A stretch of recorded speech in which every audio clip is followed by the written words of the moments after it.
Are you someone who sets goals at the beginning of the year and is able to do it for a little bit and all of a sudden you find yourself gravitating back towards familiar behaviors? Well, if this is you, you're not alone, and what I'm going to share in this video is to help you when that happens. Some people call it self-sabotage, some people call it procrastination, I call it survival mechanisms.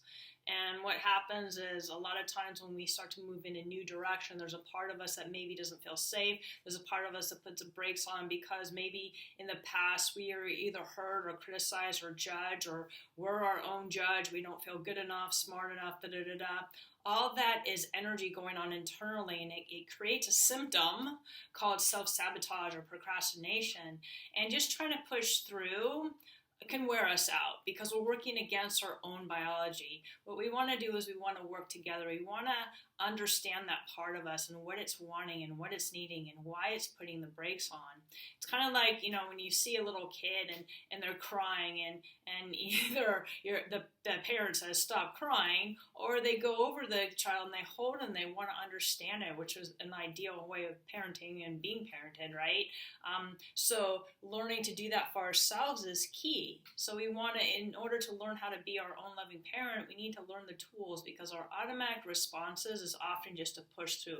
Our automatic responses is to ignore that part of me and you who's trying to get our attention because it's needing something.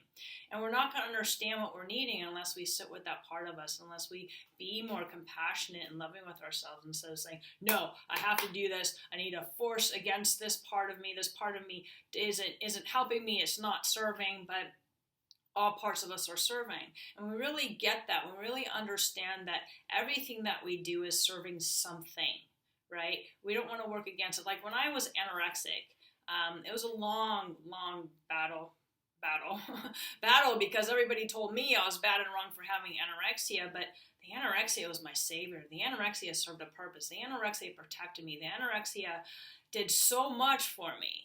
And the problem was everybody around me was telling me I was bad, I was wrong for being the ways I was being, and I started judging myself for that, and I couldn't let go. There was a part of me that did not let go. And no matter how many treatment centers I went into, no matter how much therapy I did, no matter how anything, I didn't get better until I started understanding how that part of me was serving, what it was needing, what it was wanting. And it totally took me back to my little Debra, my inner child, who was just scared of being in the world, who was scared of people, felt threatened by people, and it was how I felt safe.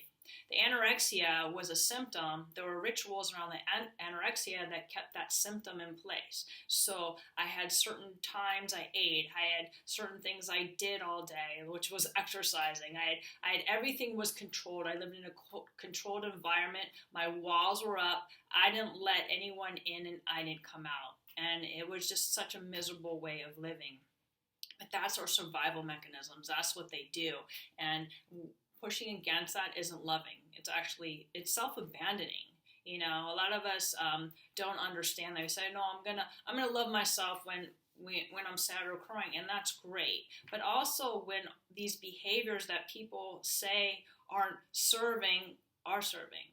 We want to understand those parts. So say, for instance, maybe you made a New Year's resolution, intention, whatever, to lose weight, and you're able to follow the diet plan for, a week or two or whatever, and then all of a sudden you find yourself unconsciously going back towards either overeating or not following through with your exercise plan or whatever, and that's okay, because that part of you that hasn't learned other tools is going to naturally go back to those coping mechanisms. So what we want to do is we want to give that part of us some tools. We want to give that part of us a new job, a new healthier job to do.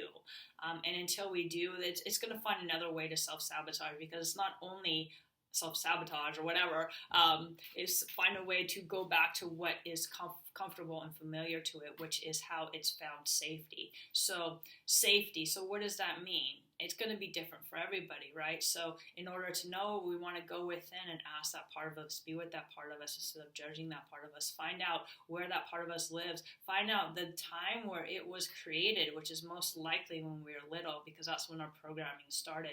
We want to help that younger part grow up. We want to give that younger part tools. We want to give that younger part, a way. I keep getting an image of like like a teddy bear, a way to feel safe, right? You could give yourself a teddy bear. If that helps, go hug your teddy bear instead of going to the food. That's a way to self-soothe. Also, know that it's okay however you're feeling. A lot of times we judge ourselves if we're feeling bad, if we're feeling stressed, and we don't know how to deal with that, if we're feeling angry. All these emotions come up and we don't know what to do, so we gravitate towards food, like for me, compulsive exercise. I would get anxious, I would get busy, I would do anything to avoid that feeling. And as long as we're not comfortable with our feelings, we're going to find anything to distract ourselves, right? So that's where self-sabotage comes into play. We move forward in our career. We want to expand more. We want to make videos like this. We want to write posts and things like that. And then all of a sudden we get one judgment and boom, we stop, But that's the process, because we're putting ourselves out there. We're going to be, we're subjected to other people's eyes, other people's perceptions, other people's points of views. And it's working through that, because it's going to happen. We're going to quote fail, but there are really no failures, because every experience serves in one way or another, just like our unwanted behaviors serve in one way or another. Every experience, we get to learn something about ourselves, about life, about what we like, what we don't like. That's just life in general. You're not going to get around it. You could avoid putting yourself out there. You can avoid doing what you're doing. You could avoid anything, but avoiding it just keeps us stuck inside. It keeps that energy from moving. And that's why a lot of people get depressed. And that's where anxiety also comes in. Anxiety is this energy that needs to flow, but we're suppressing it. We're keeping it down, and it wants to flow. And a lot of times it's that energy, I'm not good enough. So this stuff comes to the surface and we get anxious and we don't know what to do. Our heart starts to race, our hands sweat. This happens a lot in public speaking, happens a lot when asking people on a date. That happened for me a while ago. So things like that. And it doesn't matter how much healing you've done. It's like we don't know what we're carrying until we're put into situations that activate these feelings that we're having internally.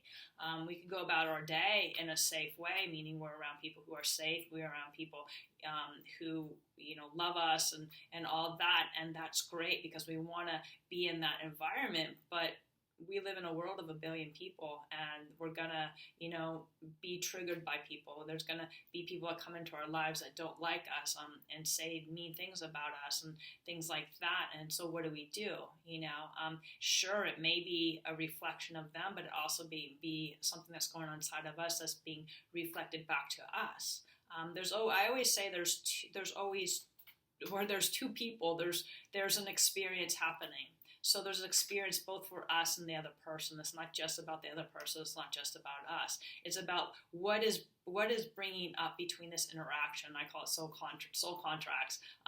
But it's just so beautiful for us to get to know ourselves more, plus maybe create a deeper intimacy with another being. If we're having an issue with them and we can work through it with them, that's such a beautiful opportunity for a deeper connection, whether it be a lover, a friend, a family member, or whatever, as long as both parties are willing. You can't force another person to do this. It's totally up to them.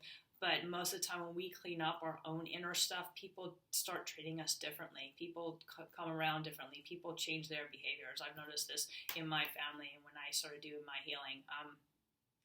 And it's such a beautiful opportunity to find inner peace within ourselves, but also share ourselves are in that inner peace with others. And energy is powerful. When we come from a calm space, usually people can't come at us with anger. Not always, but usually. So in this video, I just want to remind you that self-sabotage, procrastination, is actually partly normal. So is anxiety, so is any feeling we have, so the range of human emotions. What I'd encourage you to do when you see it coming up, instead of giving it a label, just be with that part of you, ask that part of you what it needs, and give it what it needs. Sometimes, like I said, it just needs to be safe. So instead of going to the food, buy yourself a teddy bear, hold that teddy bear. Give yourself permission to feel all your feelings, let them flow. If you have a hard time doing that, it may be helpful to find somebody like me or or a coach or another healer that can help you with emotional regulation. Because if we weren't taught that as little kids and just try to do it on our own, and all of a sudden these feelings come up, it could be a little bit overwhelming because our negative feelings are tied to our traumatic experiences and hurtful feelings along the way. If we haven't learned how to comfort ourselves, how to be with ourselves, it can be a little bit challenging. At least it was for me. And I just started reminiscing over and over again, feeling and processing and expressing our feelings is giving us opportunity to that our mind won't just reminisce on it. It will give it an opportunity to flow like feelings naturally do, and we'll actually understand what's going on inside of me and you, which is what our feelings are actually doing for us. So I hope this video inspired you in 5, 10, 15, 20 ways or another. Happy New Year to you. I wish you the best on your journey. Feel free to reach out for support if you want support today. I know you can do this if you choose. I believe in you, and I love you.